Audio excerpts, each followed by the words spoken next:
Hello everyone, welcome to today's video on the two-pointer technique, its basics and applications. This video will help you understand one of the most efficient problem-solving techniques widely used in coding interviews and competitive programs. By the end of this video, you will have a solid grasp of its basics, its applications, and how to implement it in real-world problems. So let's get started. The two-pointer technique is a strategy where we use two indices or pointers to traverse a data structure. This technique is particularly helpful when working with arrays or linked lists. The idea is to move these pointers to solve problems more efficiently than traditional approaches. But why is this important?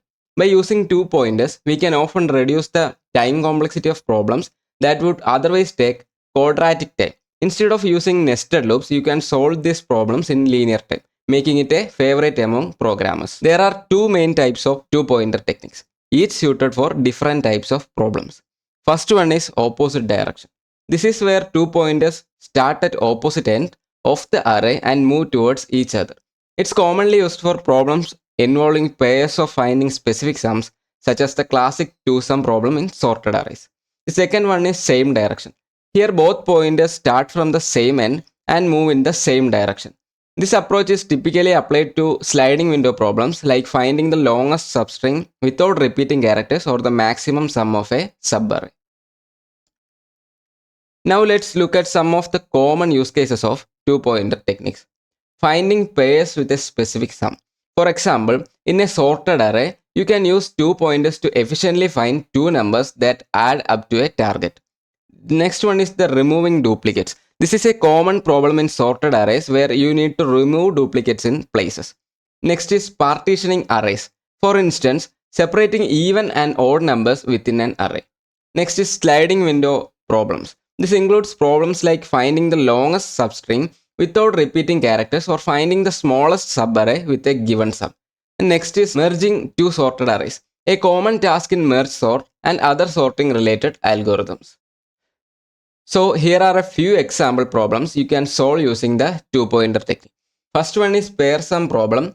Find if there are two numbers in a sorted array that add up to a given target. The second one is remove duplicates from sorted array that removes all duplicate in place and return the new length of the array. The third one is longest substring without repeating characters. Find the longest substring in a string that doesn't contain any repeated characters. Now let's take one of these examples and solve it step by step. The problem is find two numbers in a sorted array that add up to a given target. This is a classic use case for the two-pointer technique and it demonstrates how efficient this method can be. The approach is simple. Start with two pointers, one at the beginning of the array, which is left pointer, and the other at the other end, so which is right pointer. So calculate the sum of the element at these pointers. Then we compare the sum with target. If the sum equals the target, you have found the pair. If the sum is less than the target, move the left pointer one step forward to increase the sum. If the sum is greater than the target, move the right pointer one step backward to decrease the sum. Repeat this process until the pointers meet or the target is found. So here's a Python implementation of the approach.